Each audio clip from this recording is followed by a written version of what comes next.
Ok, entonces continuamos, ¿verdad? Lo que veníamos desarrollando ya sería la unidad correspondiente a la flexión. Ya habíamos analizado en clases previas qué efecto generaba una flexión en las fibras de forma a poder calcular esos esfuerzos normales que aparecen. Esa flexión puede ser por alguna cuestión de la vida generada por un momento en específico, un momento flector puntual, o por fuerzas cortantes. ¿Ok? De ambas formas se pueden generar flexión y de ambas formas se generan tensiones normales. En el caso que solamente se genere por un momento, es decir, la cortante en ese tramo es nulo, se trataba de flexión pura. Cuando la cortante ya no es nula, ahí se trata de flexión simple. Es básicamente la única diferencia entre ellos, ¿verdad? Y justamente cuando aparece la cortante, es ahí donde nosotros deberíamos considerar el efecto de esa fuerza cortante. Es decir, ya no solamente centrarnos en el cálculo de las tensiones normales, sino también ver cómo afecta esa cortante en los esfuerzos internos. Y es ahí donde nosotros vemos que aparecen los esfuerzos de corte o esfuerzos transversales. Normalmente lo llamamos como tau, ¿ok? Es la nomenclatura adoptada. De vuelta, la bibliografía lo pueden consultar, en el propósito es muy claro.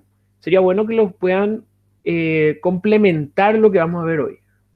Recuerden que en la presentación va, digamos, bastante resumido todo lo que estamos viendo. ¿Ok? Entonces es lo que les venía diciendo.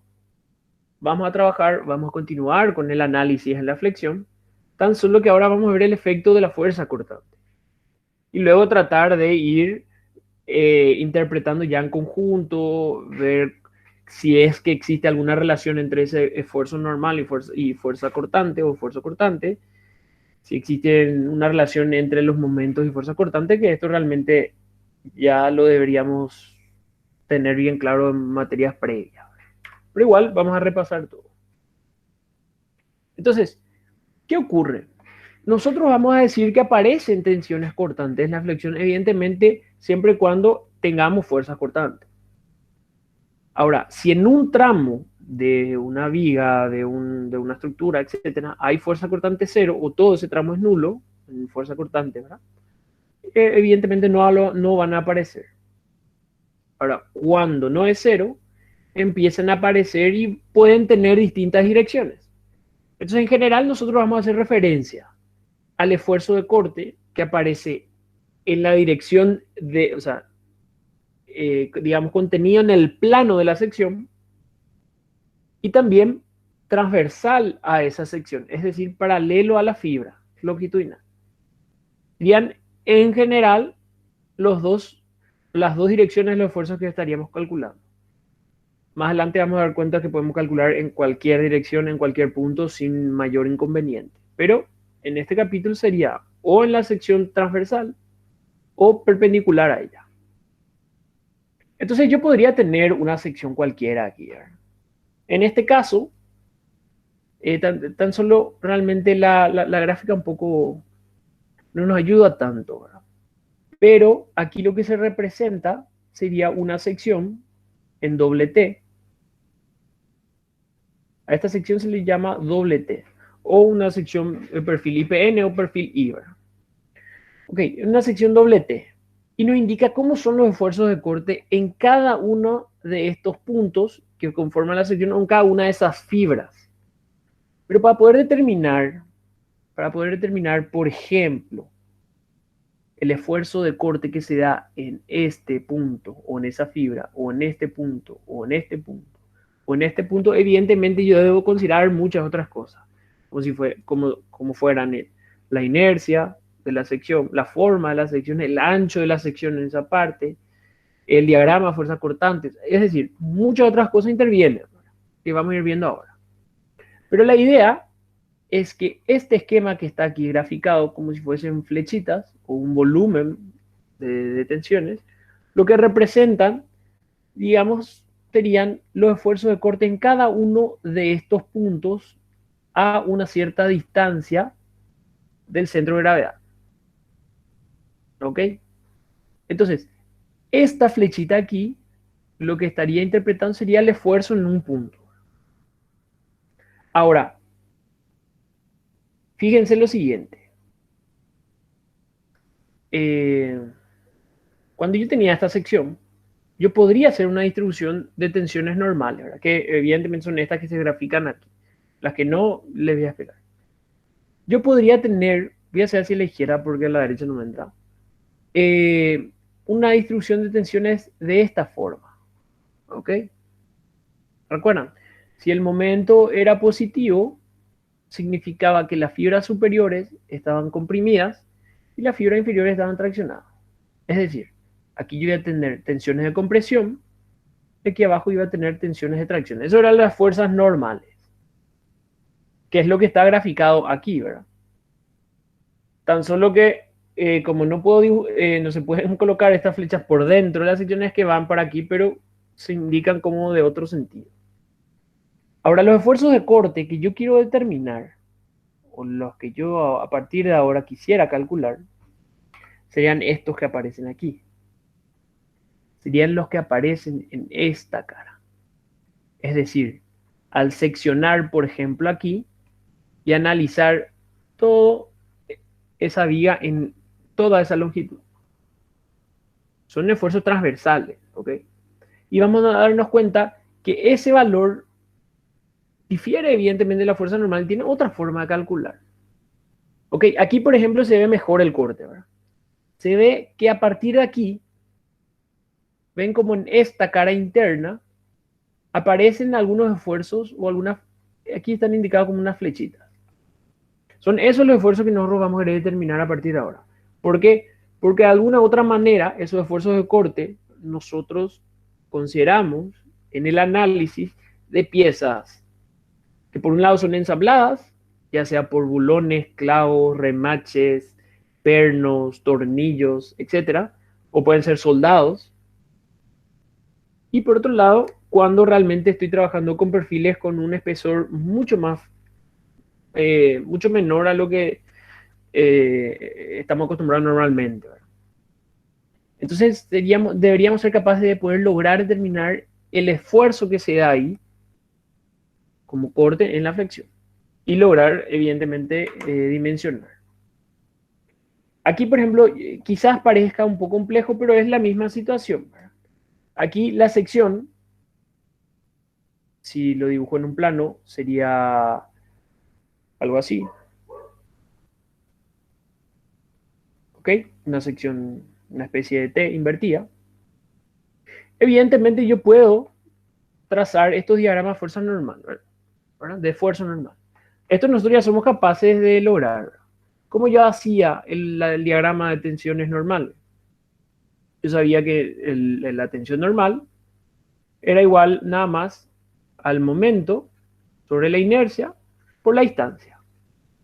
¿Ok? O sea, yo sé la forma de calcular y sé también que este diagrama de tensión normal es un diagrama triangular, que es cero en la línea neutra y para el caso de flexión simple y flexión pura, la línea neutra coincide con el centro de gravedad.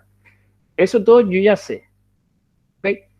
Ahora, fíjense que, ¿qué pasa si yo quiero analizar en todo este tramo diferencial X, pero tan solo en una porción de la sección? Es decir, tan solo en un cuadradito aquí arriba. Evidentemente yo debería tratar de interpretar o tratar de interactuar todas las fuerzas que actúan en ese tramo.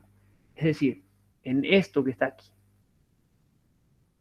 Entonces ahí es donde empezamos a resaltar todas esas fuerzas. Por un lado, vamos a tener las tensiones normales en una cara izquierda, por ejemplo. Por otro lado, las tensiones normales en una cara derecha. Evidentemente, son distintos porque hay un diferencial X. Podrían ser iguales, pero eso sería una particularidad. general serían distintos. ¿Por qué? Porque evidentemente al existir cortante, el diagrama momento flector varió, por lo tanto el fuerza normal también variaría. Y luego, para poder equilibrar ese elemento, porque para que la sección esté en equilibrio, cualquier partícula, cualquier elemento debería poder estar en equilibrio también. Es ahí donde aparece este valor de tau. Entonces ese valor de tau, que es la fuerza cortante, fíjense que es en la cara inferior, en la cara del corte inferior, aparece como diferencia de estas fuerzas normales. Entonces, fíjense, si yo me centro aquí, lo que hicimos ahora es ver una forma un poquito más simple. Aquí tenemos la sección 1 y aquí la sección 2. Evidentemente, como de uno al otro hay un diferencial X o una pequeña distancia entre esas secciones, evidentemente el momento y la fuerza cortante varía. ¿Ok? ¿Por qué? Porque yo tengo una carga genérica. Todo esto es genérico. ¿Ok? Entonces, ¿qué pasa? Si yo analizo y tan solo me centro en un pequeño tramo, que es lo que les había dicho, que es en este tramo aquí, y trato de trazar el equilibrio de ese bloquecito, lo que veo va a ser lo siguiente. Voy a tener una fuerza aquí de un lado de la cara, ¿eh? Y una fuerza más un delta F del otro lado de la cara. ¿Por qué le agrego el delta F? Porque el delta F es debido a la variación de la posición X nada más. ¿Ok? El delta F depende de la variación del, momento, del diagrama del momento flector. Entonces, no necesariamente van a ser igual. Si mi diagrama del momento flector no varió, entonces podrían ser. De lo contrario, no son igual. Es por eso que lo indicamos así. Entonces, para que pueda haber un equilibrio en este elemento, necesariamente debe darse que en la cara inferior, puesto que es la única cara ya donde podrían actuar algunos esfuerzos, necesariamente en esa cara tenga que aparecer la fuerza necesaria para poder equilibrar este sistema. ¿Y por qué aparece en la parte de abajo? Porque aquí hay una unión material. Es decir, ahí hay una continuidad del material o de la sección que yo tan solo corté para analizar. Pero al cortar un material, debe aparecer la acción y reacción entre esos dos pedazos que yo separé. Entonces aparece una fuerza, alguna fuerza distribuida, alguna fuerza en toda esa área. ¿Ok? Entonces básicamente se trata de resolver esta idea. Por un lado tengo una distribución, por el otro lado tengo la misma distribución más un delta, que es generado por un delta X. ¿Ok? Para que esto es un equilibrio, entonces aparecen aquí abajo los distintos esfuerzos de corte, que nada más sería la unidad de fuerza por unidad de área. Entonces fíjense que si yo quiero hacer el equilibrio de esto, lo único que tendría que hacer es calcular la fuerza F. Esto que está aquí es nada más que la fuerza F. Esto que está aquí es la fuerza F más el delta F. Y esto que está aquí es lo que yo podría decir como delta F o la fuerza de corte en la parte inferior. Fíjense que cómo obtengo F es tensión por diferencial área integral. ¿Cómo obtengo la fuerza delta F? Sería toda esta distribución tau, que sería la distribución de esfuerzos en ese plano, ¿sí? Por un área. ¿Cuál debe ser el área? El área debe ser de esta placa. ¿Sí? Tiene un ancho B que en general es el ancho constante de la sección. Puede ir variando, también lo vamos a ver cómo se analiza en ese caso, por una longitud delta X. Entonces es tau, que es el esfuerzo, por área.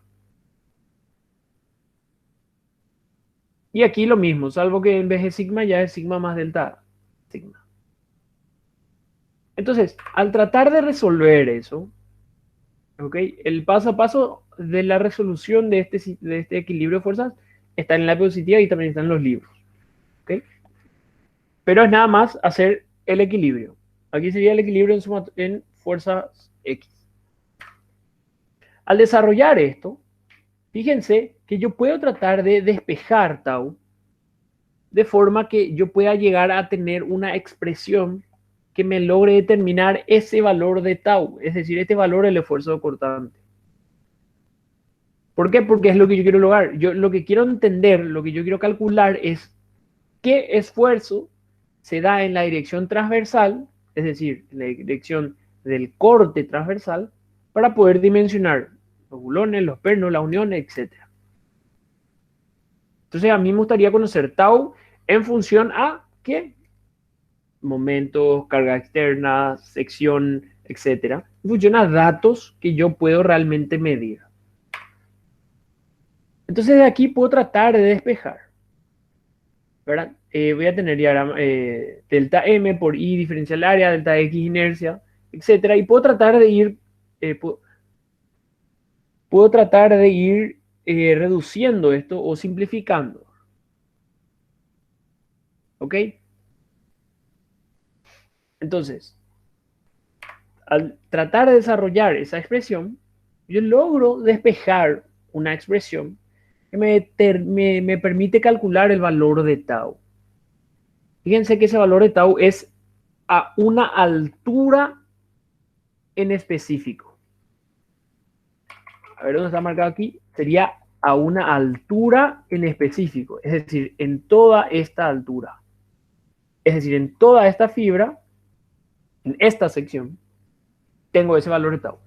Cuando cambio de sección, fíjense que lo que se da aquí es que este personaje cambia. Es decir, la cortante de sección a sección cambia. Entonces tau también va a variar de sección a sección. ¿Ok? Entonces tengo una forma de determinar tau. Y me dice que tau es el cortante, esto es del diagrama de fuerza cortante. Por lo tanto, antes de empezar a resolver el ejercicio, yo debo tener mi diagrama de fuerza cortante por un momento estático, me dice. Fíjense que este momento estático sale de esta integral, que es I diferencial área. Entonces, el momento estático de quién debe ser, que es el momento estático aquí. Es esta el área. ¿Sí? Si yo miro y esta sección hubiese sido rectangular, entonces este corte hubiese pasado por aquí. Esta es la línea, qué sé yo, centro de la línea neutra. Entonces, esta área sería toda esta área azul. Entonces, el momento estático sería igual al área azul, es decir, a esta área, por una distancia. ¿Cuál es la distancia? Del centro al otro centro.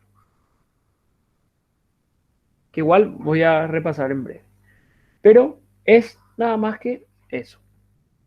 Entonces, cuando me trata, pero cuando aquí me aparece momento estático, es el momento estático del área encerrada por el corte en donde yo quiero calcular el tau. Es decir, yo quiero calcular el tau a la altura de I, entonces me imagino un corte a esa altura de la sección y hago el momento estático, ya puede ser de toda la zona superior o toda la zona inferior. Al final de cuentas, ambos deberían salir el mismo valor, porque justamente el momento estático está referido al centro de gravedad. Por otro lado, hay otro personaje que aparece aquí, que es B, que es el ancho. El B es nada más el ancho de la sección, pero el ancho de la sección a esta altura.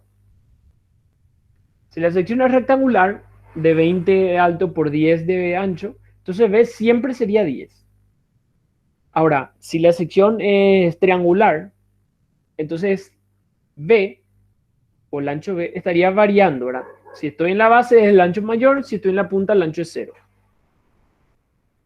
Y por último, inercia Z, que es la inercia de flexión. Entonces a esta fórmula nosotros le podemos llamar fórmula de Collignon. O sea, se lo llama fórmula de Collignon. Lo que me permite es determinar el tau, es decir, el esfuerzo de corte a una altura en una sección determinada. Entonces necesito saber la sección, las propiedades de la sección y los diagramas necesarios. Ahora, vamos a tratar de ir explicando un poquito más. Entonces, lo que les decía, supongamos que yo quiero calcular el valor de tau a una altura i. Desde, ojo, siempre medimos desde el centro de gravedad. Por eso nuestras inercias son centroidales, etcétera, etcétera, etcétera. ¿Ok? Todas las fórmulas que nosotros en general utilizamos son fórmulas centroidales. Entonces, yo quiero determinar el valor del esfuerzo a esa altura. ¿Por qué quisiera determinar? Y puede ser que porque esa sección yo realmente logré uniendo una tabla superior con un rectángulo o con una viga inferior, uniéndolo, por ejemplo, a través de clavos. ¿Ok? Entonces la idea sería que el esfuerzo actuante en esta sección o en esta línea a lo largo de toda la viga, es decir, aquí a lo largo de toda esta viga, sean absorbidos por cantidad de clavos necesarios a lo largo de ese tramo. ¿Por qué? Porque si no hubiese existido esa sección, es como si fuese que yo ponga aquí la viga, aquí la tabla, y alguien venga y toque y esto se desarme. Es decir, si no existe un elemento de unión o clavos, o si la sección no es entera de por sí, entonces no existiría forma de transmitir esta fuerza cortante de la tabla al elemento inferior. Entonces lo que yo debo diseñar es esos clavos de forma que absorban esa fuerza cortante. Esa es la utilidad que se le da. Entonces, fíjense que la idea sería determinar entonces el esfuerzo corte a una cierta altura. Porque sería este valor del esfuerzo de corte el que yo tendría que utilizar para dimensionar estos clavos que van a ir aquí o lo que sea. ¿Ok? Ahora, ya adelantándonos un poquito nomás, fíjense que tau va a ser igual al cortante, lo pueden poner como B corta o Q, eso depende de la nomenclatura con la que estén más acostumbrados, por el momento estático dividido V por inercia. En general, lo primero que yo hago es definir qué sección o en qué sección voy a verificar. Fíjense, cuando yo defino una sección, mi diagrama de fuerza cortante tiene un valor en una sección. Es decir, no importa qué altura yo elija, la cortante va a quedar constante. ¿Ok? La inercia va a quedar constante porque es la inercia de la sección. V podría variar. ¿Ok? V podría variar si es que mi sección es una sección doble T, una sección triangular, etc. Pero si es una sección, por ejemplo, como está aquí, V permanecería constante. A lo que quiero llegar es que tau sufre una variación y esa variación depende o del momento estático o del momento estático dividido el ancho. Es decir, como mínimo, aquí el momento estático es algún área por una cierta distancia. El área dentro de todo es algún ancho por alguna altura y la distancia está en función de la altura. Entonces, el producto de A por D, lo que yo me puedo dar cuenta es que necesariamente está en función al cuadrado de la altura. A lo único que quiero llegar es que si yo analizo a profundidad esta fórmula, yo me doy cuenta que tau varía según el cuadrado de la altura. Entonces va a tener una forma parabólica. Mientras que el esfuerzo normal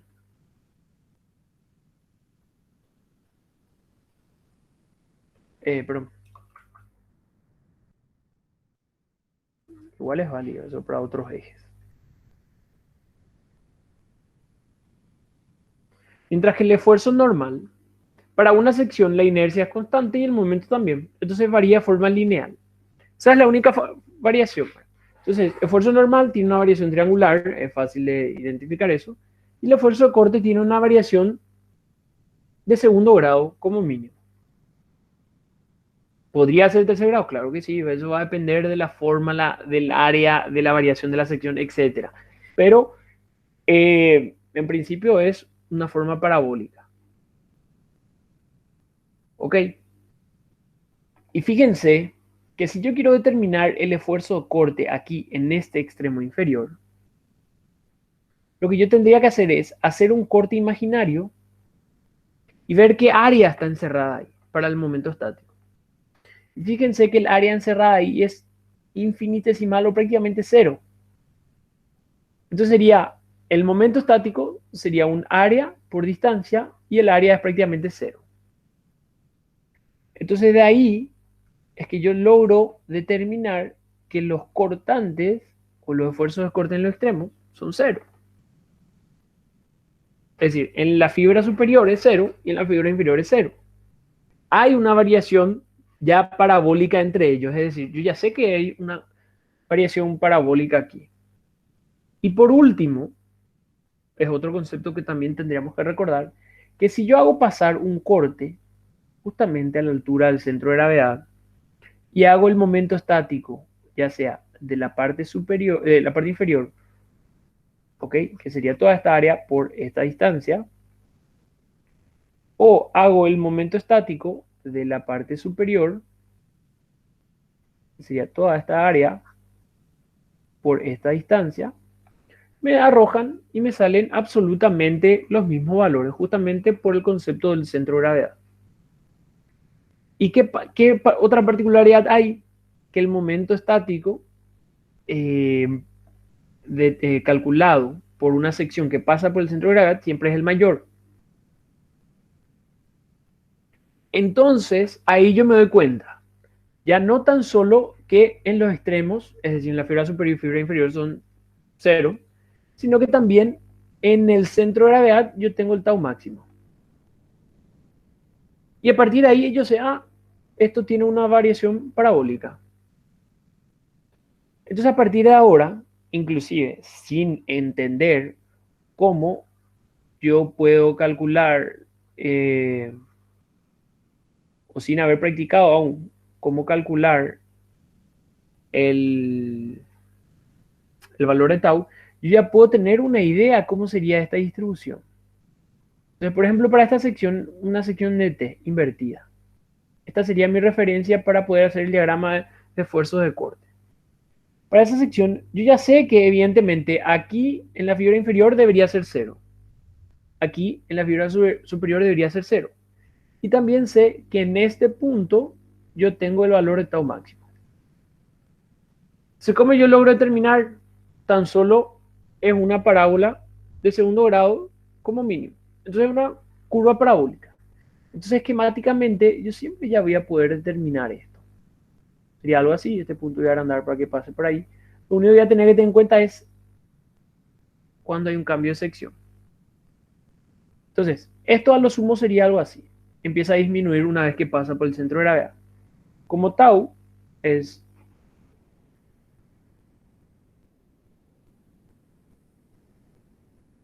cortante por momento estático sobre v por inercia, aquí justamente en donde paso de tener un ancho, no sé, pequeñito a tener un ancho grande, entonces en mi diagrama de esfuerzo de corte se debe ver o se debe notar ese salto. Y ese salto se ve aquí. Porque justito a una altura el ancho tiene 2 centímetros, ponele, y un poquito más abajo el ancho ya es 10 centímetros. Es decir, el esfuerzo ya se distribuye en un área mayor. Entonces tau disminuye. Entonces ahí en mi diagrama debe aparecer un salto. Y a partir de ahí continúa una forma parabólica de vuelta. Entonces fíjense, sin todavía saber cómo, sin haber practicado calcular, yo ya sé la forma genérica para cualquier situación. Entonces, en las fibras extremas, yo ya sé que va a ser cero. Si por alguna cuestión en la vida no me sale cero, ojo, algo seguramente estoy haciendo mal. También sé que en el centro de gravedad va a ser máximo, siempre. Entonces, como ya tengo 3 puntos definidos, lo único que tengo que saber es que para unir esos 3 puntos debo seguir una curva parabólica y deben haber saltos donde haya cambio de sección o cambio del ancho, perdón, donde haya cambio del ancho. Entonces yo puedo poner una sección súper compleja, pero cumpliendo esas ideas, yo ya puedo trazar sin ningún problema y siempre me voy a dar cuenta que el cortante máximo está en el centro de gravedad. Entonces, en general, para dimensionar esta pieza según su cortante máximo, verifico en el centro de gravedad. Ahora, si quiero calcular estos clavos que les había mencionado hace rato, necesito calcular el tau a esa altura. Son cosas distintas. Para dimensionar el material, entonces me fijo en el centro de gravedad. Para dimensionar los clavos, entonces me fijo a qué altura hay ese corte entre los clavos. Eso es lo principal ¿cómo digo? A diferenciar, ¿verdad? Por otro lado, cuando nosotros calculamos esos esfuerzos de corte, realmente lo que nosotros calculamos son estos esfuerzos que están en esta dirección, es decir, estos que están aquí, estas flechitas, ¿verdad? A una cierta altura.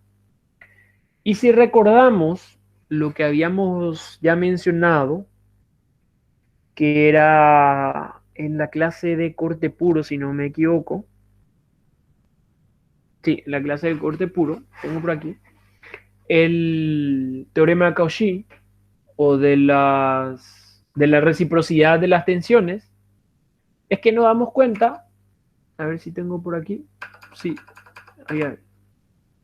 que al hacer el equilibrio en esta sección, yo me daba cuenta que este valor de tau en la cara horizontal debería terminar teniendo el mismo valor que el tau en la cara vertical. Por eso se le conoce como teorema de la reciprocidad de tensiones transversales. Es decir, este valor de tau A y este valor de tau C terminan siendo iguales. ¿Ok? Y eso es porque necesariamente este elemento debería estar en equilibrio y al resolver esto es que me sale. Entonces, si yo estoy calculando estas tensiones, evidentemente estas de aquí serían los mismos valores. ¿Ok?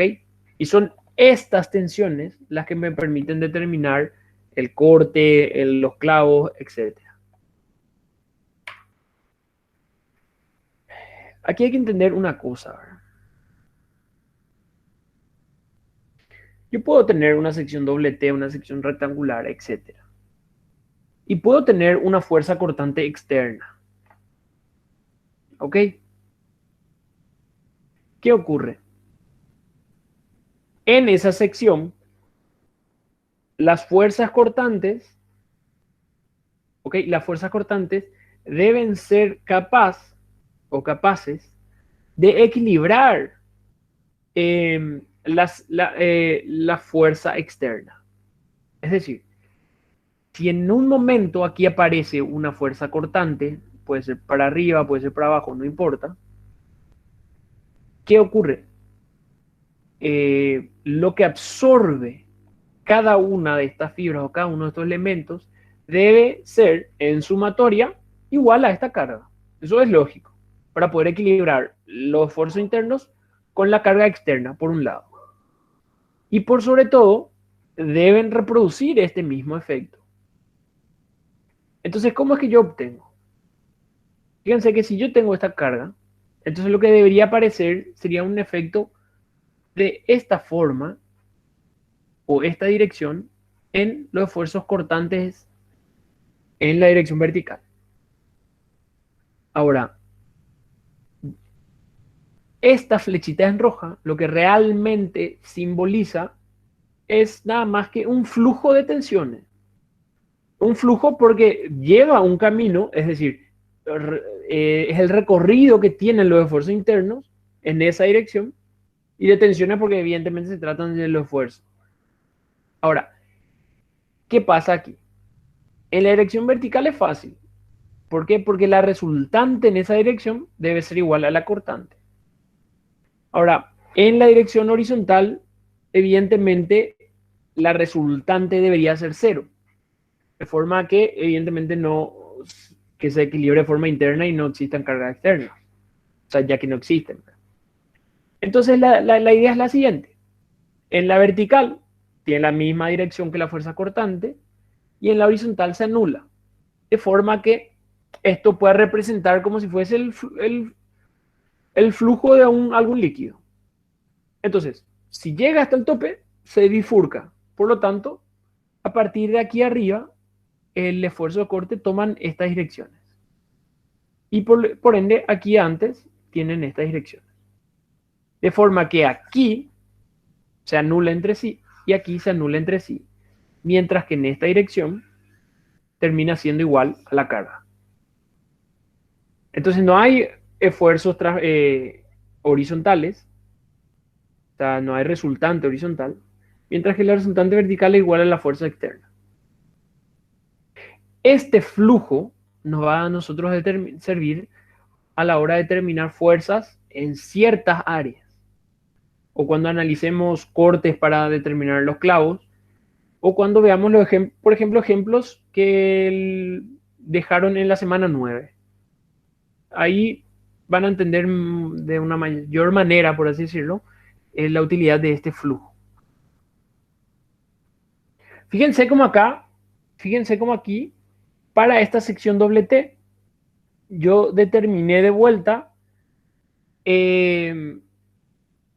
la distribución de tensiones tau de forma súper genérica. Súper genérica. ¿Ok? Entonces tengo 0 en los extremos, 0 y 0, y tengo el máximo en el centro de gravedad. Entonces yo siempre puedo partir de ahí. Ahora, lo que me interesaría serían ver puntos en donde hay cambio de sección. Aquí para corregir un poquito, esto debería ser una parábola hasta aquí. La sección se achica, hay un salto más grande. Aquí es una parábola, debe pasar por el punto máximo. A partir de ahí se vuelve a achicar hasta el cambio de sección. A partir de ahí la sección se agranda, entonces se achica el esfuerzo, ya que se distribuye en un área mayor. A partir de aquí es de vuelta una parábola. Fíjense que no, realmente trazar este diagrama no debería ser complejo. Calcular los valores podría ser, pero eso lo vamos a practicar. Pero esquemáticamente no debería representar mayor dificultad. Entonces, en general, siempre les van a pedir esquematizar el diagrama de distribución de esfuerzos. Entonces, si esfuerzo cortante es este. Si esfuerzo normal es el del triangulito. Va a depender de lo que les diga, pero en general esto les va a servir. Uno, para tener idea de cómo varía tau, y dos, para evidentemente determinar cómo varían. Fíjense, esas líneas de tensiones lo que representa sería, digamos, el recorrido que toman los esfuerzos internos debido a la cortante. Podríamos empezar a analizar casos particulares, ¿verdad? En donde tenga una sección circular, una sección doble T, una sección en L, etc. Pero siempre se van a cumplir las reglas que les dije. En la dirección vertical, quiere decir, no siempre es vertical, sino en la dirección de la cortante, en la dirección de la cortante, se debe dar que la resultante debe ser igual a la fuerza cortante, mientras que en la dirección perpendicular, en este caso, sería la dirección horizontal, la resultante debe ser cero. Lo mismo ocurre, por ejemplo, para la sección circular. En la vertical aparece una resultante que debe ser igual al cortante. En la horizontal, evidentemente, es fácil de notar que se estarían anulando. O en esta de aquí. En esta de aquí, la vertical debería ser igual al flujo vertical y la horizontal se estaría eliminando porque el ala inferior va para la izquierda, el ala superior va para la derecha y se anulan entre sí. Podríamos tratar de vuelta calcular estos valores, pero en general no vamos a trabajar con una sección circular para el esfuerzo de corte, o si lo vamos a calcular, tranquilamente calcularíamos de la siguiente forma. Cortante, momento estático, sobre B por I. Entonces para eso yo tendría que saber la inercia a flexión de una sección circular, que es pi diámetro a la cuarta sobre 64. El ancho, para el cortante máximo, yo sé que el ancho es aquí, es decir, un diámetro. La cortante va a depender de mi diagrama momento flector. Y por último, el momento estático, es decir, el área de esto, que es pi diámetro al cuadrado sobre 8, porque sería la mitad del círculo, por la distancia del centro de gravedad. Y la distancia del centroide o de la mitad de un círculo es 4r sobre 3pi. Entonces, al multiplicar todos esos, aquí sería pi diámetro a la cuarta sobre 64. Este sería diámetro. Y esto sería, si no me equivoco, 4r, que sería pi sobre 2 sobre 3pi. Al multiplicar todo esto entre sí, me debería poder salir una expresión de esta forma. Fíjense que aquí dice área, ¿verdad? Pero es calcular el área del círculo y ya está. ¿Ok? Entonces no hace falta que yo recuerde para la sección circular cuál es el valor máximo, para la sección rectangular. ¿Por qué? Porque no, perdón, se cayó acá. Porque no sería bueno que yo consuma, digamos, mi memoria para poder recordar cosas que yo tranquilamente puedo despejar de la fórmula general. Me perdió mi lápiz, así que voy a tener que seguir a mano. Fíjense, esta sí es una sección bastante común, o sea, utilizada, una sección cajón.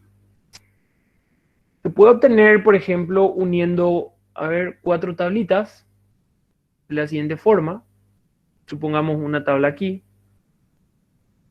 otra tabla aquí y otra tabla aquí. O sea, otras dos aquí. Unen a través de clavos y se mantiene el ensamble.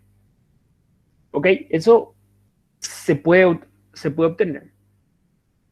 O sencillamente porque se necesita que, por alguna cuestión de la vida, de manera interna, qué sé yo, yo pueda hacer pasar algunos ductos, de forma que yo pueda esconder algunos ductos. O sea, esto es bastante utilizado. Es bastante utilizado, entonces vale la pena de repente entender el comportamiento. Fíjense, si yo quiero determinar la distribución de tau o de esfuerzos de corte, yo realmente debo de vuelta interpretar la fórmula. Tau por momento estático sobre V por inercia. En una sección en particular, la cortante y la inercia evidentemente se mantienen constantes. El ancho varía de acuerdo a si hay huecos o no en la sección, o si es que se afina o no la sección. Entonces fíjense que este salto lo que representa es el cambio del cortante total en esta sección. Es decir, si antes el ancho era B, ahora es tan solo, qué sé yo, este espesor más este espesor. Por eso que hay un salto justamente ahí, donde empieza el hueco. Porque el ancho total ya no es B, es B menos el hueco. Entonces, ¡puc!, crece. Y definitivamente de vuelta, el tau máximo se tiene en el centro de gravedad. Entonces, este esquema que está aquí a la derecha o el que está aquí a la izquierda, está lo mismo, ¿sí? Nos sirve para determinar los valores de este flujo que está aquí, el flujo vertical, que es en general el que nosotros vamos a querer calcular. Mientras que estos esquemas que están aquí, lo que nos indica sería la variación de este flujo de corte horizontal. En general no nos serviría de mucho porque no es que nos arrojaría mucha información. Pero es bueno entender el comportamiento interno que sea. Ok, fíjense aquí. En general, de vuelta, nosotros vamos a querer dimensionar una sección sometida a flexión simple. Entonces, cuando decimos flexión simple, ya dijimos, debemos tener en cuenta el análisis del momento flector y de la fuerza cortante. Entonces, para dimensionar, por un lado, nosotros ya sabemos dimensionar por tensión normal máxima, es decir, por los esfuerzos normales máximos. Ahora, debería poder verificar el lugar en donde se da el cortante máximo y por lo menos algún punto intermedio, por ejemplo. Entonces yo puedo tener una sección cualquiera, ¿verdad? Cualquiera aquí, con un valor de cortante y un momento flector. De esta forma. Fíjense que este momento flector es un momento flector positivo, por lo tanto, arriba hay compresión y abajo hay tracción. ¿Ok? Entonces, si yo quiero, por ejemplo, verificar la fibra superior, es decir, esta fibra 1 que está aquí, yo tendría que tener en cuenta los esfuerzos normales y esfuerzo corte que se dan ahí. En 1, el esfuerzo normal corresponde al esfuerzo normal máximo, en este caso, de compresión. Y el tau que le corresponde es un tau 0. Entonces, con esa idea, yo puedo hacer el esquema de tensiones del punto 1. Es decir, dibujar un cubito, diciendo de otra forma y un poco más coloquialmente, por así decirlo, dibujar un cubito que represente ese elemento 1 y poder indicarle todas las tensiones que actúan en ella. Entonces, tengo la fuerza normal, en este caso es de compresión, porque si está en un momento negativo, se indica con la flecha entrante a la sección. Tau 0, por lo tanto, no coloco tau ni en la cara superior ni en la cara inferior. Y sigma i, evidentemente 0, porque no hay ningún esfuerzo que lo genere, no hay esfuerzo que genere tensiones en I. Entonces, este sería el esquema para el punto 1. Y tan solo ahí yo me podría centrar en calcular que la tensión normal máxima sea menor a la tensión admisible, en este caso de compresión. Con eso ya bastaría para verificar. Por alguna cuestión de la vía, quiero verificar en este punto 2, que es un punto entre el punto superior y el centro de gravedad. Es decir, un punto cualquiera. Me doy cuenta que tendría un valor de tensión normal que está aquí. Poner en rojo. Un valor de tensión normal que está aquí. Y un valor de cortante que está aquí.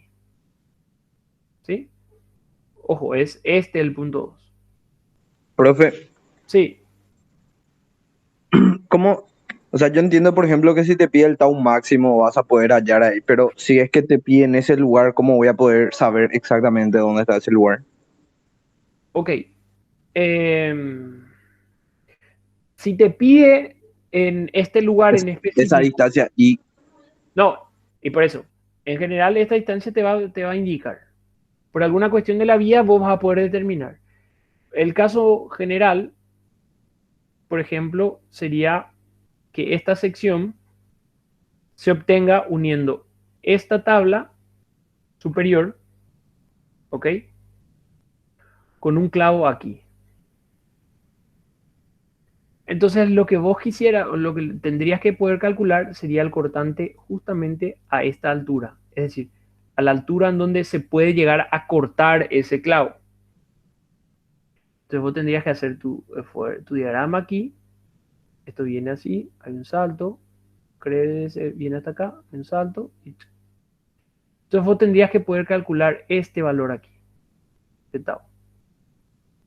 ya, Entonces profe. vos tendrías que poder calcular esa distancia, vas a saber. Ese es con las bases, con la base mayor y la base menor, ¿verdad? Claro, sí, sí, así mismo. Ya, Entonces, en general, un punto intermedio va a ser un punto de interés para vos. O sea, no va a ser cualquiera, sino que va a ser un punto, por ejemplo, aquí, donde se unen dos tablas, donde pasa un clavo, donde hay una soldadura, donde hay un perno, ¿ok? Mientras que los puntos extremos son para verificar la sección, ya el complemento en sí. Entonces, fíjense que en ese punto 2 hay esfuerzos normales, no son los máximos, pero hay. Y hay esfuerzos de corte, no son los máximos, pero hay. Entonces, en general, ese esfuerzo podría ser para dimensionar clavos, pernos, bulones, tornillos, etc. Y el análisis de este punto, por más que no le incluya a ninguno de los máximos, de repente puede ser interesante porque voy a tener una situación en donde combine dos estados de tensión, es decir, voy a tener compresión y cortante. En esa situación, yo debería cumplir que ese valor de sigma 2 sea evidentemente menor al tau admisible, el valor de tau 2 sea menor al tau admisible, tau barra también se lo puede escribir, y evidentemente que la combinación de ellos dos sea menor a algún criterio de resistencia. Pero eso vamos a ver mucho más adelante. ¿Okay? De un estado así, combinado, por así decirlo, yo puedo sacar tensiones en cualquiera de las direcciones, no solamente horizontal, vertical y transversal, sino en cualquier dirección. En general, esto yo verificaría según un criterio. Luego, por ejemplo, el punto 3 es otro punto interesante. ¿Por qué? Porque justamente para el caso de flexión simple, flexión pura, sería el punto del centro de gravedad. Ese punto va a tener la particularidad que va a tener el cortante máximo, pero la tensión normal mínima, es decir, la tensión normal cero, porque la línea neutra pasa por ahí. Entonces, si bien tengo el cortante máximo, normal es cero. También tengo que verificar, pero lo verifico tan solo con el cortante. Tan solo el cortante debe ser menor al admisible. Y el punto 4 sería totalmente igual al punto 1, salvo que en vez de ser de compresión, sería tracción, ya que estaría en la parte inferior, en este caso con momento positivo. Entonces, ustedes se van a dar cuenta que no siempre se verifica en un punto nomás. Tensión normal, sí dijimos, ya como ejemplos que habrán practicado, verifican o en la fibra superior o en la fibra inferior. Ya está. Esfuerzo de corte. Si quieren calcular el mayor cortante que se da en la sección, directamente en el medio. Perdón, en el centro de gravedad. El medio es un error. En el centro de gravedad. Si quieren calcular pernos, bulones, tornillos, etc., entonces primero deben terminar tau en el lugar en donde se da el corte para el tornillo. Y a partir de ahí calcular una fuerza rasante y a partir de ahí calcular los tornillos. ¿Okay? Pero en general serían así los puntos a analizar. Luego nos vamos a dar cuenta que podemos combinar justamente este caso 2, ¿verdad? Encontrar una dirección distinta a las X y Z, de forma que tau, por ejemplo, sea 0 y tenga las fuerzas normales máximas. Eso vamos a ver más adelante. De hecho, en la siguiente unidad recién. Entonces, si yo quiero las tensiones en un punto, de vuelta a ese punto 2, por ejemplo, entonces lo que yo analizo realmente es un elemento diferencial, un punto pequeñísimo a una cierta distancia del centro de gravedad, porque nuestras fórmulas son centroidales. ¿Ok? Voy a tener por un lado los esfuerzos de corte que se dan por Cauchy o por la teoría de reciprocidad de tensiones transversales, es que estos son iguales. Y luego voy a tener los esfuerzos normales que se producen debido a la flexión. Ojo que tensión en I para nuestro sistema de análisis de... Nosotros trabajamos básicamente con estado plano, es decir, las cargas pueden actuar directamente o en un plano. En general, para esas situaciones, sigma I sería 0. Sigma I sería distinto de 0, por ejemplo, si es que la vía está sometida a una presión externa. Es decir, si está en una cámara de gas, si está sumergida o algo así. En cualquier otro caso, sigma I siempre sería 0. Porque no hay esfuerzos fuerzas externas ni cargas externas que generan las tensiones ahí. Entonces, en ese punto 2, yo tranquilamente puedo obtener este estado de tensiones. Es decir, en las caras horizontales voy a tener los esfuerzos normales, mientras que en las otras caras voy a tener los esfuerzos de corte. Fíjense lo siguiente, muy importante. Siempre estos deben poder concurrir entre sí. Es decir, dos caras concurren entre sí, eso va a ser evidente. ¿Por qué? Porque al final de cuentas, la resultante aquí debe ser igual a 0. Es decir, esto de aquí arriba debe poder contrarrestarse con esta resultante aquí abajo y esta vertical de la cara izquierda con esta de aquí. Entonces, en caras paralelas serían opuestas o direcciones opuestas. En caras paralelas serían direcciones opuestas. ¿Ok? Sin ningún problema. Entonces, la única combinación sería así. Eso sería dibujar el tau, ¿verdad? O directamente así.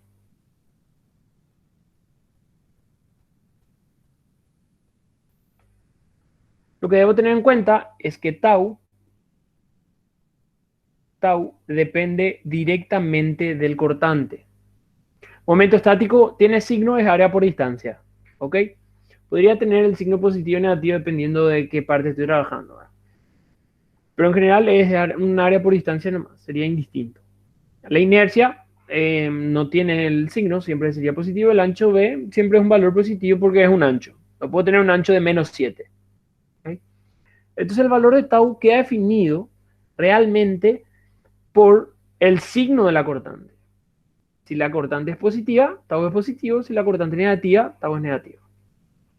Entonces para eso debo recordar cómo era mi convención de signo. Cortante a la derecha para abajo era positivo. Por lo tanto, esta sería la convención de tau positivo.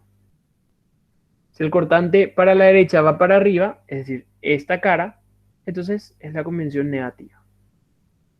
De vuelta, para lo que es esta parte, ¿verdad? Del análisis, de la flexión y empezar a hacer los cálculos en corte recién, el signo todavía no tendría tanta implicancia para nosotros, pero en la siguiente unidad sí ya va a depender bastante. Entonces, en esta primera parte sí vale la pena que vayamos haciendo ejercicios, ver cómo calcular. Si logramos ya identificar los signos sería genial, pero si no, tampoco es que hay mucho problema, porque en la siguiente unidad sí vamos a identificar ya con mayor profundidad la influencia de ese signo. Entonces, fíjense, en el punto 2, que sería el punto genérico, hay tensiones normales y hay tau, ¿verdad? Entonces, este sería el estado de tensiones de ese punto. Ahora, fíjense que en el punto 3, que era justamente en el centro de gravedad o en la posición de la línea neutra, aparecen esfuerzos de tau, pero en este caso no aparecen esfuerzos normales, porque el diagrama de fuerzas normales es cero en el centro de gravedad o en la línea neutra para flexión simple. ¿Ok? Entonces, este nada más sería el estado de tensiones de un punto que esté a la altura de la línea neutra.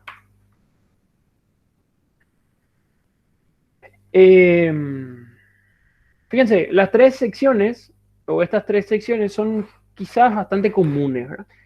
Y sin darnos cuenta, nosotros ya en esta clase ya esquematizamos la distribución de tensiones de cortante, de esfuerzo cortante, para estas. ¿Okay? Este sería el valor de tau. Esquemáticamente, todos ustedes ya son capaces de lograr hacer un esquema de distribución de esfuerzo de corte para cualquier sección. Ahora, los valores precisos sí vamos a calcularlos, ¿verdad? O sea, se tendrían que calcular, pero esquemáticamente ya pueden hacer. Aquí, de vuelta, 0 en los extremos, máximo en el centro de gravedad, una curva parabólica. Como la sección no cambia de ancho, entonces no hay ninguna influencia. Directamente es una curva parabólica y ya está. Aquí es 0 en los extremos, máximo en el medio, y hay dos saltos. Todo el tramo entre esos puntos debe ser parabólico. Esta sería otra sección. 0 en los extremos. Por más que el centro de gravedad esté desplazado de lo que podría ser la mitad de la altura, igual en el centro de gravedad se da el tau máximo, es decir, aquí debe ser tau máximo. ¿Sí? Quizás el gráfico no está tan bien, pero es el máximo en el tau. Y también hay un pequeño salto porque hay un cambio en el ancho. So, ustedes deben saber eso. Tau máximo en el centro de gravedad. deben haber saltos en mi diagrama de tau cuando la sección cambia de ancho. Y eventualmente me gustaría conocer tau a una altura en específico porque hay clavos o hay pernos o hay tornillos que pasen por esa sección. ¿Ok? De vuelta, ¿hace falta recordar esto? Personalmente, yo creo que no. ¿Verdad? ¿Por qué? Por un lado, tenemos muchas fórmulas ya nosotros en mente como para poder recordar una fórmula muy específica. Tan solo yo tengo que ser capaz de recordar cómo se determinaba tau. Y tau era cortante por momento estático dividido B por I. Ya está. Reemplazo todo y sale este valor. 3 medios de cortante sobre área. La sección doble T, lo mismo. Puedo recordar cortante por momento estático sobre B por I o reemplazar y me va a salir la expresión del tau max.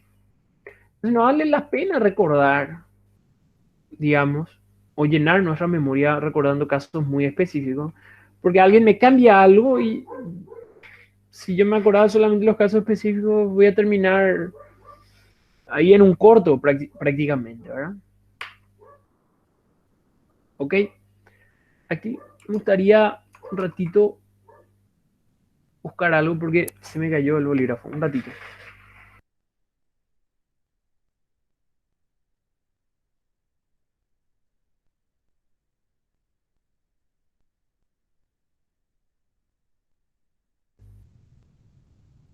Ahí volví.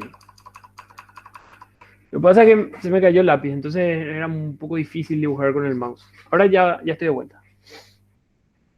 Fíjense algo que nos vamos a dar cuenta. Sigma, nosotros ya sabemos analizar sin ningún problema y sabemos el esquema, sabemos calcular todo. Tau, numéricamente es lo que nos falta practicar, pero ya sabemos también cómo varía. Ahora, sería bueno que yo sea capaz de ver un ejercicio, o ver una vía, o ver una estructura y decir, ah, mira viejo, aquí es el lugar donde yo tengo que verificar la máxima tensión normal. Y en otro lugar, o en esta sección, es el lugar donde debo verificar el máximo esfuerzo de corte. Pero para eso que yo debo entender cómo se calcula, cómo se comporta, cómo trabaja esa estructura. Para determinar sigma, entonces yo necesito comprender el diagrama momento flector. Para determinar tau, necesito comprender el diagrama fuerza cortante. Y si recordamos, diagrama fuerza cortante y diagrama momento flector, de alguna u otra forma están relacionados. Recuerdan que el momento flector era igual al área bajo la curva del diagrama fuerza cortante. Por lo que cuando tenía una cortante cero, correspondía a un momento máximo. ¿Ok? Entonces, esquemáticamente aquí una viga simplemente apoyada con una carga genérica que no tengo idea, no hace falta, total, la idea es que sea genérica. Yo puedo tener, por ejemplo, este cortante, es decir, esta fuerza cortante. Tengo una reacción aquí, luego esto puede ir variando lineal, parabólica, depende de la carga, ¿verdad? Si es distribuida, si es constante, etcétera. De esta forma, supongamos. Donde se hace cero, entonces yo sé que voy a tener el momento máximo. Como es simplemente apoyar una carga gravitatoria, entonces la pancita sería para abajo y momento positivo. ¿Ok? De repente no me acuerdo o no sé cómo calcular este valor máximo. Este valor máximo tan solo sería el área debajo de la curva hasta ese punto de la fuerza cortante. Ahora, ¿cómo sería la variación de los esfuerzos normales? Supongamos que yo quiero hacer el corte de fuerza normal aquí.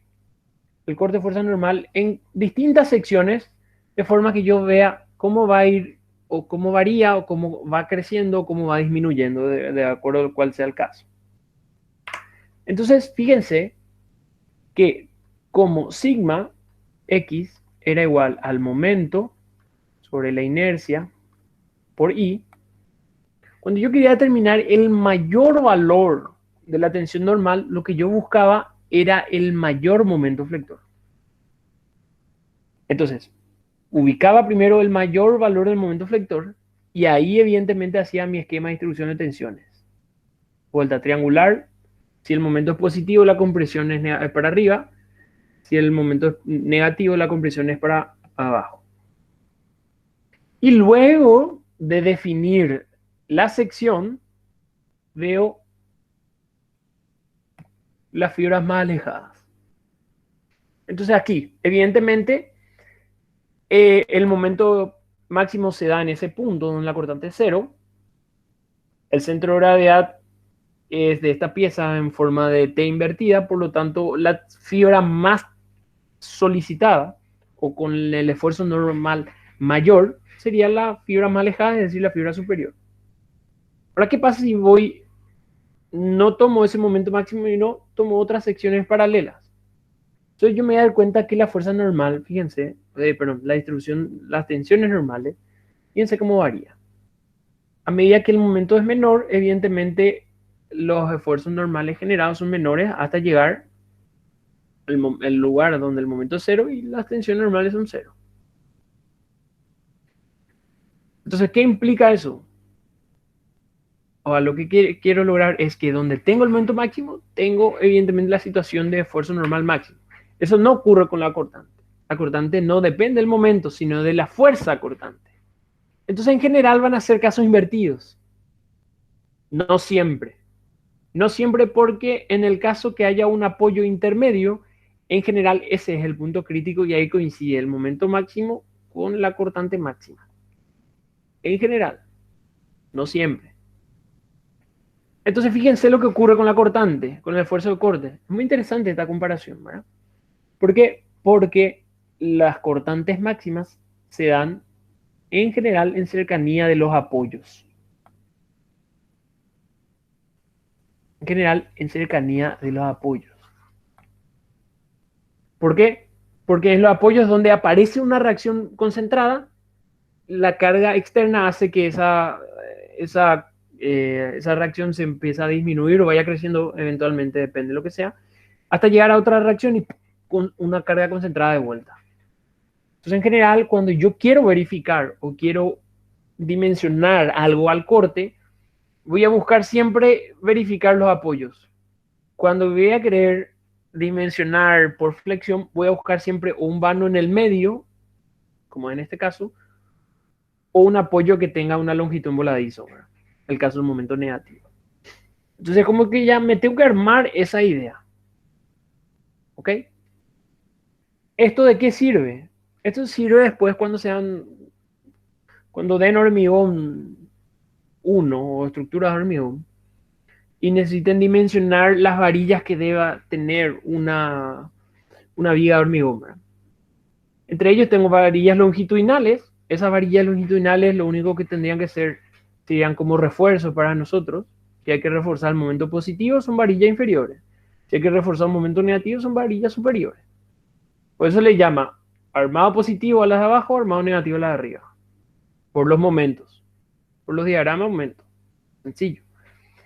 Y se van a dar cuenta también que los estribos, que son las armaduritas que van que digamos, van alrededor de esas varillas principales, son las armaduras transversales, siempre, o en general, no siempre, pero en general, digamos como que están más cerca una de otra, cerca de los apoyos, que cerca del vano central. ¿Por qué? Porque hay que reforzar justamente el corte en la cercanía a los apoyos. Entonces, esta imagen parece súper simple, parece súper sencilla, pero realmente revela mucha información. Revelan bastante información, es muy, muy interesante, la verdad. Por eso me gustó detenerme ahí. ¿Okay? Entonces, volvamos a esto, ¿verdad? Y aquí hay una expresión de Z, ¿verdad? Z se le da el nombre a lo que sería un brazo de palanca. Digamos que no es muy utilizado. no es tan utilizado, pero de repente podría ser interesante ver, ¿verdad? Pero no es tan utilizado. Partimos ya de lo que sabemos. La cortante determinamos según esta fórmula, ¿verdad? Si yo quiero cortante máximo, entonces evidentemente debería obtener el momento estático máximo, que es con un corte que pasa por la sección del centro de gravedad, al nivel del centro de gravedad. ¿Ok? Entonces sería en este tramo, ¿verdad? Ahora, el momento estático nada más es un área por una altura. Si el área es variable, entonces queda diferencia el área y que se resuelve nada más una integral.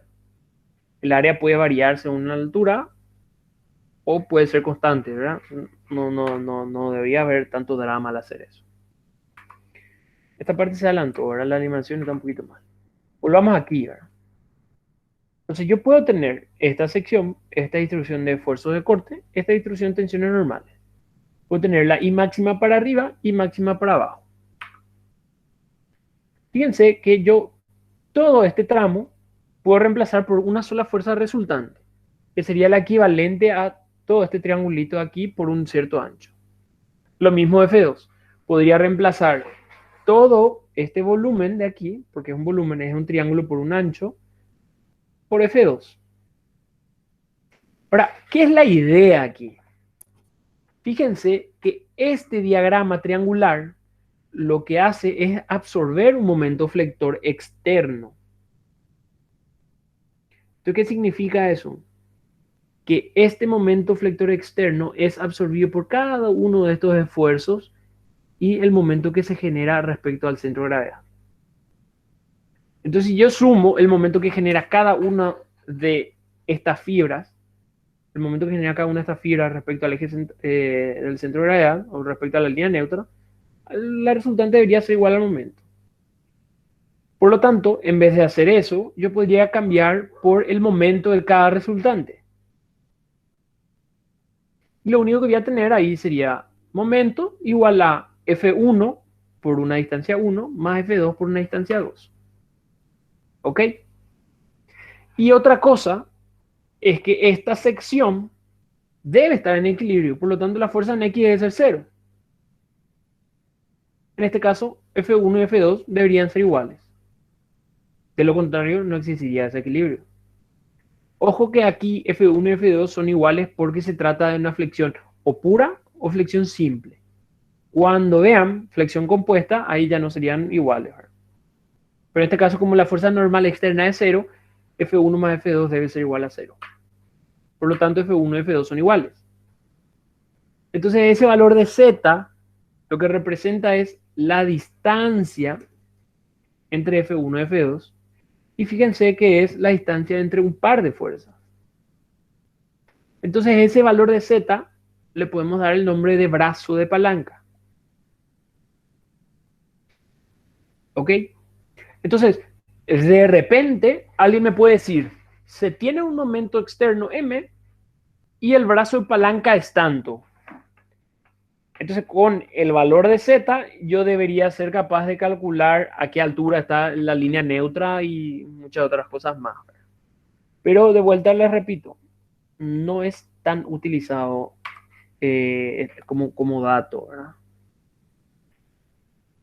Pero de igual manera es eso, ¿verdad? Es directamente hacer esa fuerza, dividir, o sea, ese momento dividir la fuerza F. Reemplazo de forma integral ambas expresiones y puedo obtener lo siguiente. Al despejar Z, me va a quedar inercia dividido el momento estático máximo, que es esto que está aquí. Y si ese valor llevo a esta ecuación de la cortante, me queda una expresión de la cortante, perdón, del tau igual a la cortante sobre B por Z. De vuelta, me parece que no le encuentro yo todavía mucha utilidad a esto, pero está bueno saber que Z nada más es el brazo de palanca del par de fuerzas generado. ¿Ok? Que es lo que les dije.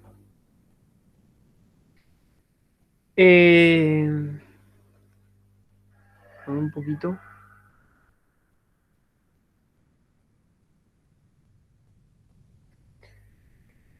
Esta parte sí va a ser un poquito más compleja, ¿verdad?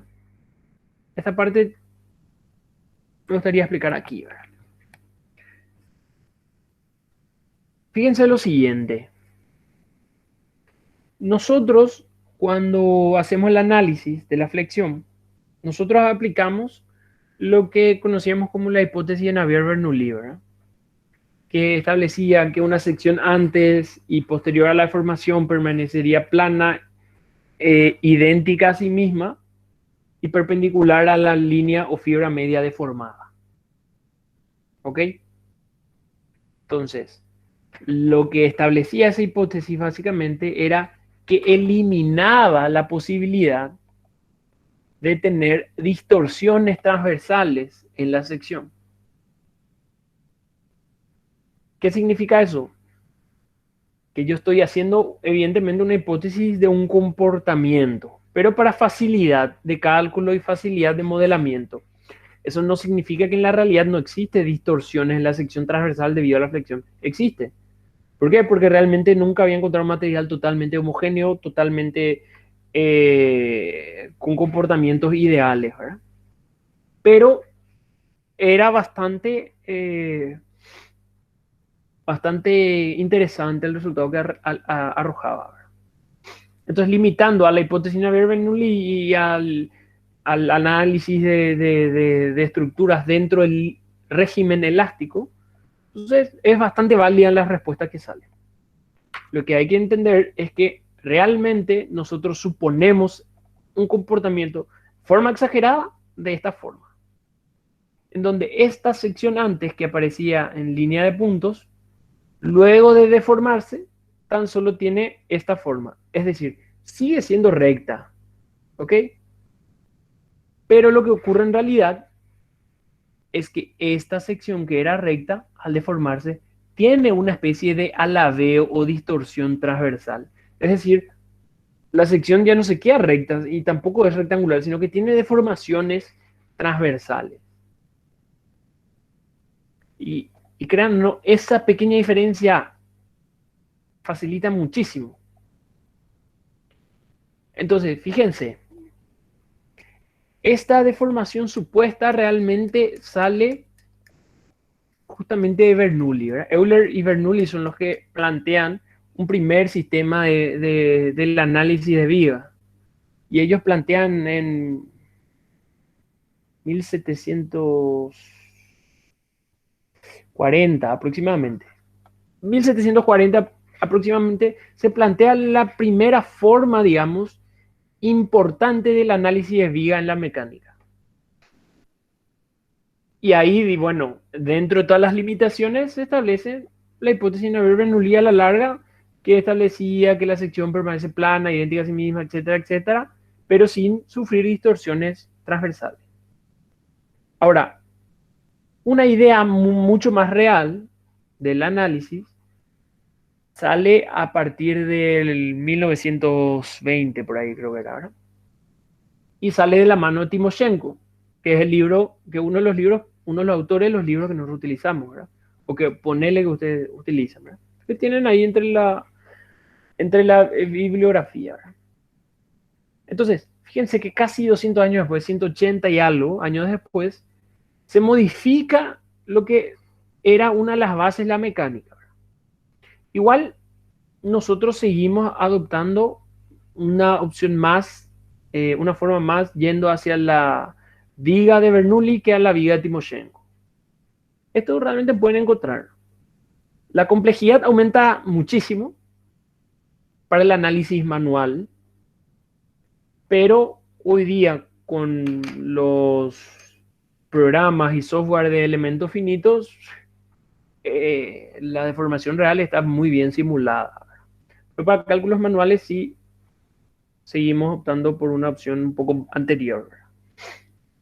Okay, eso es nada más a grosso modo y forma que ustedes manejen, ¿verdad? De lo que se está viendo.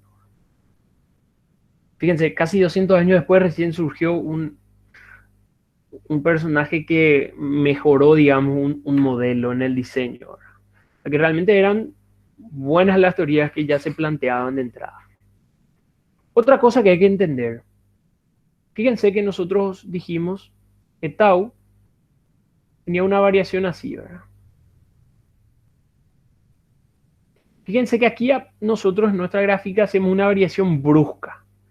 Es decir, este valor de tau es en este punto y este valor de tau es en este punto aquí. Este punto aquí. Por eso aparece un salto. Pero en la realidad no es que es tan notorio esto. Se nota un salto, evidentemente se nota un cambio en el esfuerzo, pero es un poco más gradual. Y eso se debe a la concentración de tensiones que se genera por este vértice. Cosa que para eso necesitamos hacer una simulación ya de la sección sometida al esfuerzo, etcétera, y ver cómo varían los esfuerzos internos. Hay que hacer ya una simulación y hay que hacer un ensayo para poder determinar esa concentración de tensiones. Anualmente, entonces nosotros seguimos haciendo con este salto. Pero fíjense, las condiciones de frontera no satisfacen los niveles 2 y 2. ¿Por qué? Porque hay un salto ahí. Y aquí en la realidad se genera una concentración de tensiones muy potente en estos vértices. Que para eso ya hay esquemas tabulados de el factor de concentración, etcétera. Soy también a modo saber. Esta parte todavía no lo vamos a ver. Esta parte vamos a analizar en la siguiente. Tal no nos va a servir todavía. Fíjense aquí, ¿verdad? Yo cuando determino un valor de tau, dicen, cuando yo calculo tau, lo que yo calculo es el valor de tau a una cierta altura. Es decir, yo defino esta distancia que está aquí para poder obtener el momento estático. El momento estático yo entonces obtendría de toda esta sección aquí en rojo. Y lo que yo logro determinar es el tau a esa altura, es decir, el valor de tau aquí, en toda esta fibra. En toda esa fibra es este el valor de tau. ¿Ok? Y de ahí mi diagrama de esfuerzo de corte, por ejemplo, tendría algo así, una forma algo así. Lo único que quería aprovechar es, el tau que yo calculo es a una altura, a una distancia al centro de gravedad. O en el centro de gravedad, o dependiendo de dónde. Pero es en toda esa fibra, paralela a la línea neutra. Entonces, si yo quiero calcular el tau, no importa la sección que sea, quiero calcular aquí, por más que sea triangular y el ancho varíe, en toda esta altura, el tau es igual. Es decir, en todo este I1 es este valor de tau que le corresponde. En toda la línea que pasa por el centro de gravedad, corresponde este valor de tau. Y así sucesivamente. ¿Ok?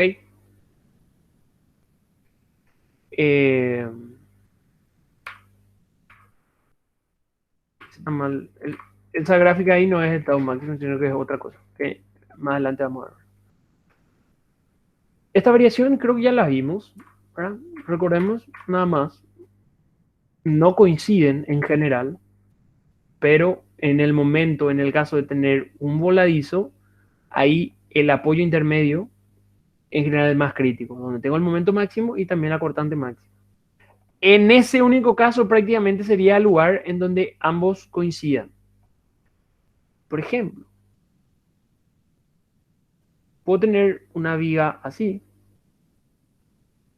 Esta es una viga simplemente apoyada con la carga Q de la siguiente forma. ¿Ok? Fíjense que mi diagrama fuerza cortante aquí sería. Esto viene aquí. Se hace así. Esto viene aquí. Se hace así. Esto sería mi diagrama fuerza cortante. Mi diagrama momento flector, ¿cómo sería?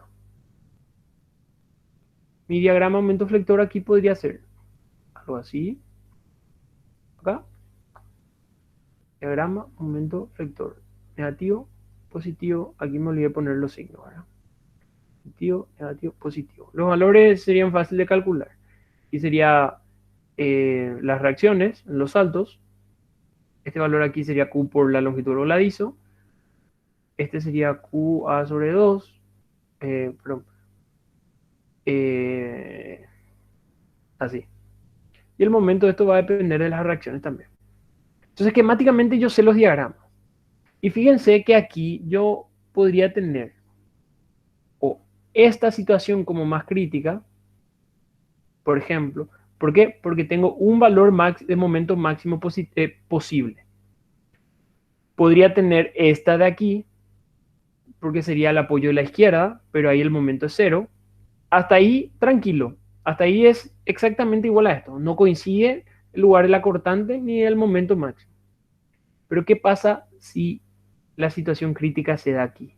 Fíjense que en esa situación voy a tener un momento máximo y también la cortante máxima. Entonces, en ese caso, voy a tener la distribución de normales máximas y la distribución de cortantes máximas en la misma sección. Entonces, a eso es lo que voy. No generalicen diciendo, nunca coinciden. No, porque pueden coincidir. Puede ser como esta situación que coincidan la sección para definir cortante máximo y momento flector. Y fuerza normal máxima. Pueden coincidir, pueden no coincidir, pueden no coincidir. No generalicen. Lo único que tenemos que entender es que fuerza normal depende del momento flector, entonces debo verificar dónde tengo esa posibilidad de momento flector máximo. Esfuerzo de corte depende de la fuerza cortante, debería verificar el lugar donde podría tener la cortante máxima. Y ya está. ¿Ok? Estoy aprovechando rememorar esta distribución nada más. ¿Ok? De repente yo quisiera calcular la fuerza resultante en un área. Esto creo que ya vimos en la clase anterior. Bueno, supongamos que no, ¿verdad? Sí, ya vimos, pero rememorando. Si yo quiero calcular la fuerza resultante aquí, lo único que yo tendría que calcular es el esfuerzo normal en cada una de esas fibras, ¿sí? En cada una de esas fibras y sumar. ¿Ok? Y sería el esfuerzo por su diferencial área más el esfuerzo del otro por diferencial área, etcétera, etcétera, etcétera. Entonces sería una sumatoria infinitesimal, o sea, una integral. ¿Ok? Entonces lo que yo tendría que calcular es esto. ¿Sí? Esto que está aquí. Ahora, yo puedo ir reduciendo, digamos, esta expresión, puedo ir desarrollando esa expresión, y en vez de sigma, en vez de la tensión normal, yo puedo dejar en función a esto. ¿Qué significa? Fíjense que C es la distancia del centro de gravedad a la fibra máxima, a la más alejada. Y sigma prima es la tensión normal máxima, es decir, la tensión normal de esa fibra. Entonces, si yo quiero una tensión intermedia, basta con conocer la tensión máxima, la distancia y la profundidad de la fibra que yo quiero calcular. Evidentemente va a ser proporcional. Si I es 0, la tensión sería 0. Si I es igual a C, la tensión sería sigma prima. ¿Okay? Esto con la idea de poder expresar la función en términos de I y de la tensión máxima. Entonces eso puedo reemplazar aquí y me doy cuenta que esto permanece constante, por lo tanto saldría de la integral. Y la integral quedaría I diferencial área. Integral de I diferencial área no es nada más y nada menos que primer momento o el momento estático de esa área. Entonces fíjense, si yo quiero calcular la fuerza resultante en esta área, tan solo yo necesitaría calcular anteriormente, qué sé yo, el esfuerzo normal máximo, la distancia de esa fibra y el momento estático de esa área. Entonces la fuerza en un área es sigma máximo dividido C por el momento estático del área que me quiera determinar. Entonces, si yo tengo un rectángulo y alguien me pide, ¿sabes qué? Yo quiero calcular por alguna cuestión de la vida, nadie sabe, pero a mí me interesaría calcular la fuerza resultante que aparece en este triángulo. Entonces, lo único que tendría que hacer, esa fuerza sería la tensión máxima dividido y máximo por el momento estático de ese triangulito. Ya está. Entonces alguien me puede poner ahí un triángulo, un cuadrado en esta esquina, etcétera. Yo lo único que tendría que saber es poder calcular el momento estático de esa área. Y ya está. O sea, no es difícil calcular la fuerza resultante en un área. ¿Ok? Evidentemente, si yo no hacía este cambio de variables, quizás iba a ser un poco más complejo. Pero al hacer este cambio de variables resulta súper sencillo.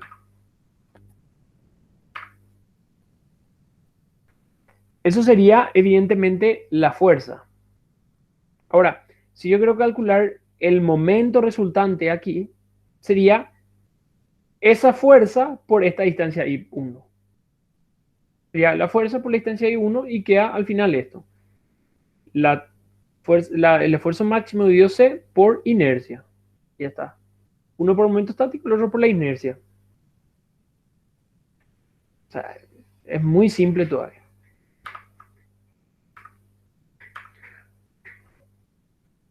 Evidentemente de estas dos expresiones puedo determinar el centro de gravedad. Pero este en general, este centro de gravedad en general es fácil de obtener. Porque esta sección no sería un cuadradito, un rectángulo, un triángulo, un círculo. Por lo tanto, el centro de gravedad de eso sería fácil de obtener. No debería ser mayor inconveniente.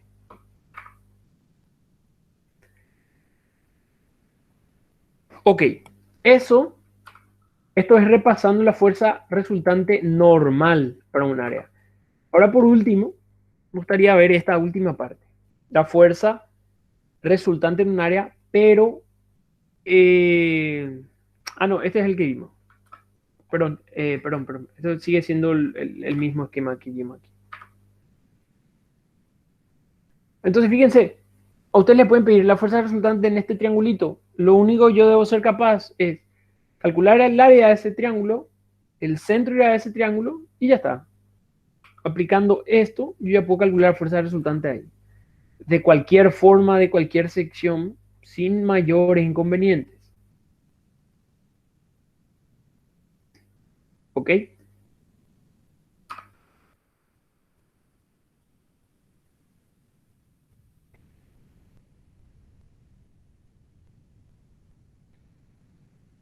Ok, realmente me va a ser imposible desarrollar el ejercicio, pero me gustaría ir hasta aquí por hoy, ¿verdad? Tan solo faltaría ver básicamente la definición del centro de corte, ¿verdad? ¿Dónde nos quedamos? Aquí. Luego aquí ya son ejemplos nada más en la presentación que de hecho me parecen mucho más completos los ejemplos que se desarrollaron o en clases prácticas o en clases asíncronas. Eh, de vuelta, yo entiendo que de repente hay clases que son muy pesadas porque justamente son de desarrollo teórico puro, pero de repente vale la pena entender un poquito no solo cómo se hace, sino que de dónde sale, ¿verdad? Para que justamente la interpretación de un ejercicio sea mucho más simple o más fácil. Entonces, yo estaría dejando por aquí, si es que no hay ninguna consulta.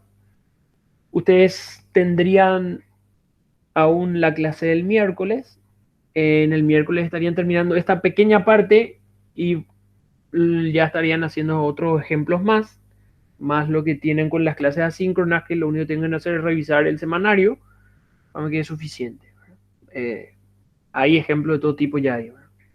Sería bueno que puedan revisar también eso. Entonces, en el caso no haya consultas, quedamos hasta aquí. No sé si tienen algo para decir. Gracias, profe. Ok, Gracias, profe. Hasta luego. ok. Entonces, Gracias, profe.